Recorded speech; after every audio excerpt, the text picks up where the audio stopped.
और हमारे सभी दर्शकों से ये गुजारिश है, ये रिक्वेस्ट है कि हमारा चैनल झारखंड उदय न्यूज़ को जरूर सब्सक्राइब करें ताकि सबसे पहले नोटिफिकेशन आप तक पहुंचे हमारे लेटेस्ट समाचार के। याद रखें दोस्तों, हमारा चैनल है झारखंड उदय न्यूज़, यूट्यूब पर आप इसे सब्सक्राइब जरूर करें ताकि हमारा हर न्यूज़ आप तक समय पर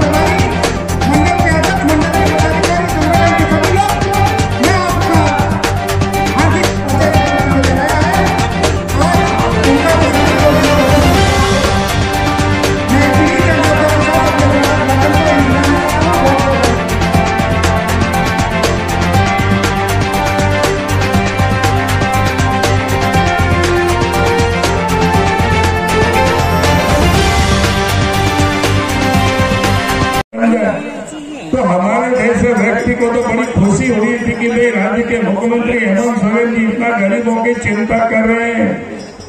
लेकिन अब तो 4 साल होने को चला है, 40 कौड़ी भी उन्होंने नहीं जोड़ा, बल्कि जो देश से प्रधानमंत्री नरेंद्र मोदी जी भेजते हैं उसमें भी वो गड़बड़ करते हैं। यहाँ तो बता रहे थे कि यहाँ तो अभी बोले नहीं क्योंकि समय कम था, इसलिए आपके एमपी साहब ने बताया कि वे 74,000 ऐसे ही जो प्रधानमंत्री आवास जो गरीब लोग वंचित रह गए थे और इस कारण से लोग वंचित रह गए, जो गरीब कभी सोच नहीं सकते थे कि हमारे घर में भी गैस कनेक्शन होगा, गैस की चूल्हा होंगे, लेकिन देश के प्रधानमंत्री ने गरीबों के घरों तक पहुंचा दिए। और पिछले रक्षाबंधन के उत्सव के समय गरीब माँ बहनों को उन्होंने उपहार भी दिए, तोहफा भी दिए, रसोई गैस में 200 रुपया की सब्सिडी दी। जिन माँ बहनों ने उजाला योजना के तहत गैस कनेक्शन लिया है, 200 रुपया पहले से मिलता था, रक्षाबंधन के दिन और 200 रुपया दिया, यानी 400 रुपया की सब्सिडी। लेकिन गरीबों की खाता बैंकों में नहीं था, गरीबों की पहुंच बैंक तक नहीं था, गरीबों को बैंक के चौखट के अंदर जाने नहीं दिया जाता था। देश के प्रधानमंत्री नरेंद्र मोदी जी बने तो उन्होंने गरीबों के लिए बैंकों में जनधन खाते खुलवाए। गेहूं गरीबों के घरों तक भी प्रकार से पहुंच नहीं रहा है, क्योंकि राज्य के मुख्यमंत्री हेमंत सोरेन जी उस अनाज को भी बाजारों में बेच देते हैं और पैसा को अपनी तिजोरी में डालते हैं। और इसलिए मैं आज सब लोगों से यही कहने के लिए आया हूं, जो मुख्यमंत्री गरीबों की अनाज को बेचता हो, पैसे मुख्यमंत्री को झारखंड से हटाना है, यही संकल्प लेकर के यहाँ से जाना, यही निवेदन, यही अपील करने के लिए आया। अब याद करिए, इस देश के प्रधानमंत्री नरेंद्र मोदी जी ने जो गांव में रहते हैं, कुशल जो कारीगर हैं, चाहे बढ़ाई का मिस्त्री का काम करते हो, चाहे लोहा का काम करते हो, सोना का काम करते हो, ऐसी 18 ट्रेड है जिन लोगों के लिए देश के प्रधानमंत्री नरेंद्र मोदी जी ने 13,000 करोड़ रुपया के प्रावधान किया है। और उन्होंने कहा कि परंपरागत कारीगरों को नए तकनीक से उनको ट्रेनिंग दी जाए ताकि वो भी अच्छे और सामान बना सके, तेजी से बना सके, अच्छे रोजगार कर सके। और उसको ट्रेनिंग के समय में भी 500 रुपया की भत्ता मिलेगी, और जब ट्रेनिंग समाप्त हो जाएगा तो उनको सस्ते ब्याज दरों पर पहले 1 लाख रुपया, फिर 2 लाख रुपया, फिर 3 लाख रुपया तक के उनको लोन भी उपलब्ध कराई जाएगी। जब इस देश में 1998 में 1999 में अटल बिहारी वाजपेयी जी देश के प्रधानमंत्री बने तो 15 नवंबर 2000 को झारखंड राज्य बना। और इसलिए मैं आज आप सब लोगों से यही कहने के लिए आया हूं, क्या झारखंड राज्य भी बना है तो भारतीय जनता पार्टी एनडीए की गवर्नमेंट ने बना है, अटल बिहारी वाजपेयी जी ने किया है। और इतना ही नहीं, राज्य बनने के बाद विकास के दरवाजे भी, विकास के द्वार भी खुल गए। अब इसके बाद विकास का काम गांवों तक सड़कें, नदी नाला में पुल पुलिया, घरों तक बिजली।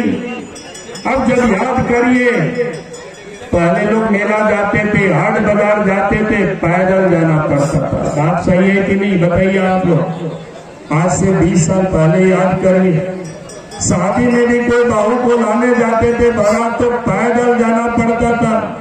थोड़ा सुखी संपन्न लोग होते थे तो बैलगाड़ी से लोग जाते थे, गाड़ी की चलना तो दूर की बात है। लेकिन अगर झारखंड राज्य बना तो बीजेपी की सरकार बनी झारखंड में भी, और अटल जी के नेतृत्व में 6 साल की सरकार, मोदी जी के नेतृत्व में 9.5 वर्षों से सरकार, और 15 वर्षों में मैं ये कह सकता हूं कि गांव तक सड़कें भी पहुंची है और नदी नाला में पुल पुलिया भी बना है और घरों तक बिजली भी पहुंची है। अगर ये विकास का काम किसी ने किया है तो बीजेपी ने किया है। नहीं, ये अलग बात है कि अभी हेमंत सोरेन की सरकार है तो पूरी बिजली नहीं रहती है। पहले बीजेपी की सरकार थी तो पूरी बिजली रहती थी, 24 घंटा रहती थी, ट्रांसफार्मर जल जाता था, एक बार टेलीफोन कर दीजिए पहुंच जाता था। इसलिए मैं आप सब लोगों से यही कहने के लिए आया, बीजेपी की सरकार बनती है तो विकास का काम होता है। बीजेपी की सरकार बनी, मोदी जी प्रधानमंत्री बनी, गरीबों का अच्छे इलाज हो, अच्छे अस्पतालों में इलाज हो। आयुष्मान योजना इसी झारखंड की धरती से उन्होंने लॉन्च किया था। आज अगर सबसे अधिक डेंगू की बीमारी है, मलेरिया की बीमारी है, इसी कोल्हान प्रमंडल में। दूसरा अगर स्थान होता है वो साहेबगंज जिला, जहां से हेमंत सोरेन जी मुख्यमंत्री है, और डेंगू से सबसे अधिक लोगों की अगर कहीं मौत हुई है तो आपके इसी जिला में हुई है, इसी कोल्हान प्रमंडल में हुआ है। और यहाँ पर स्वास्थ्य मंत्री, आप जरा सोचो क्या हालत है। अगर जहाँ स्वास्थ्य मंत्री हो, जहाँ मुख्यमंत्री हो, उस क्षेत्र में अगर ये दुर्दशा है तो पूरे झारखंड की क्या होगी, आप सहज की कल्पना कर सकते हो।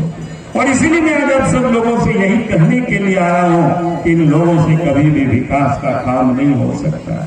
हेमंत सोरेन ने कहा था हमारी सरकार बनेगी, नौजवानों को रोजगार देंगे, नौकरी देंगे, नहीं तो भत्ता देंगे। ना नौकरी दिया ना भत्ता दिया, प्रत्येक बार वो ठगते आ रहे हैं। हर बार कहते हैं ये साल नियुक्ति का वर्ष रहेगा, 2020 समाप्त हो गया, 21 समाप्त हो गया, 22 समाप्त हो गया, 23 समाप्ति पर है, लेकिन जहां के लोगों की नियुक्तियां नहीं हुई। और इसीलिए मैं आज आप सब लोगों से ये कहने के लिए आया, आज स्कूलों में डॉक्टर मास्टर नहीं है, अस्पताल, इस प्रदेश की हालत क्या है, कानून व्यवस्था बिगड़ी, चोरी डकैती हत्या अपहरण, बहु बेटियां भी सुरक्षित नहीं है। आखिर ये स्थिति क्यों पैदा हुई?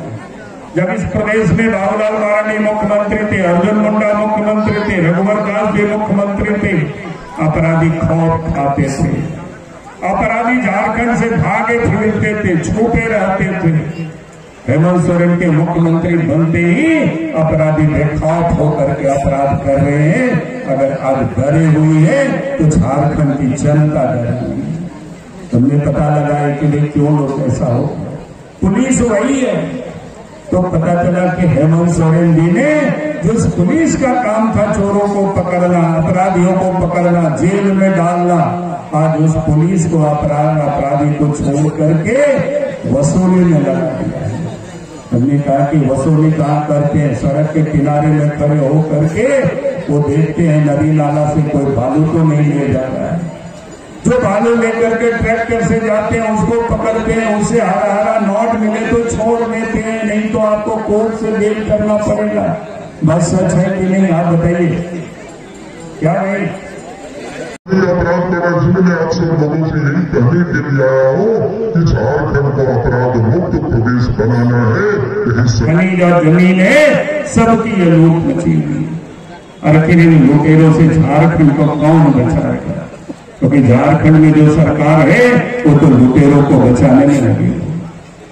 परिवार और पैसे के लिए जो लोग राजनीति करते हैं तो लोग कहते हैं कि भाई मोदी जी फिर 2024 में आ गए तो हम लोगों की खैर नहीं होगी।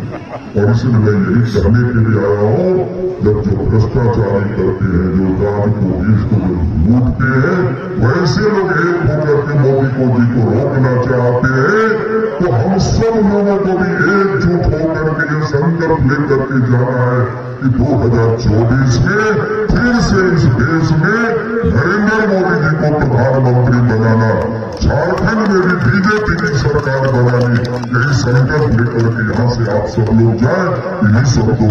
आप बताओ, लोग पूछते हैं इसका क्या इलाज है। हमने कहा कि हमने तो प्रैक्टिकल करके देखा है। जिस दिन ट्रांसफर पोस्टिंग के अफसरों से सरकार पैसा लेना बंद कर दे, सरकार में बैठे हुए लोग, और विकास योजनाओं में कमीशन लेना बंद कर दे, मैं दावे के साथ कह सकता हूं किसी भी अफसर की हिम्मत नहीं होगी गरीबों से वो पैसा वसूल करे। लेकिन यहाँ तो अफसर ही बताते हैं, कर्मचारी बताते हैं, दे करके लोग आए हैं। मोबाइल की तरह 2-3 महीना में रिचार्ज कराना पड़ता है। विनोद सिंह जी, तो क्या नाम वाली जिला परिषद, करण सिंह जी और सुभाष सिंह जी, और आज ऐसी हालांकि इन्होंने पहले ही ज्वाइन कर चुकी है जब पंचायत और जिला परिषद के प्रदेश में सम्मेलन हम सब लोगों ने रखा था, उस दिन भी आए थे श्रीमती देवयानी मुर्मू जी और मंच पर उपस्थित तमाम पार्टी के नेतागण और इस सभा में उपस्थित बहनों और भाइयों प्रेस के साथियों। आज आप सब के बीच में ये संकल्प यात्रा में आया है। जैसे आप सब लोगों को बताया गया कि 17 अगस्त से ये यात्रा प्रारंभ है और अभी समाप्ति तो नहीं है, लेकिन 71 विधानसभा अभी आज यहाँ पूरा कर रहे हैं।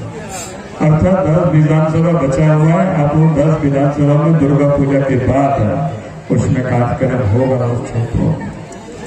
लेकिन आज संकल्प यात्रा में मैं लोगों से एक तो केंद्र सरकार की उपलब्धि है और झारखंड में क्या हो रहा है ये मैं आप सबको बताने के लिए, आपकी जो संकट है, समस्या है, जिन चीजों से आप रोज जूझ रहे हैं, उसी बात को मैं भी आपके बीच में आपको साथ देने के लिए मैं आया।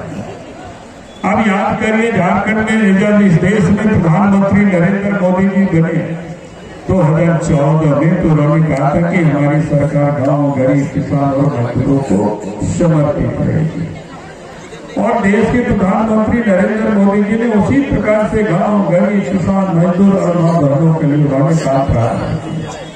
और पहला काम तो हमारी माँ बहनों की को उनकी इज्जत सुरक्षित हो, उनकी इज्जत बनी रहे, तो इसलिए देश के प्रधानमंत्री नरेंद्र मोदी जी ने पहला काम किया था कि माँ बहनों के लिए इज्जत घर बनाने का काम, क्योंकि उनको पता था कि देश में गरीबों की हालत क्या है, गरीब माँ बहनों की स्थिति क्या होती है। शौच को या तो सूर्योदय के पहले या सूर्या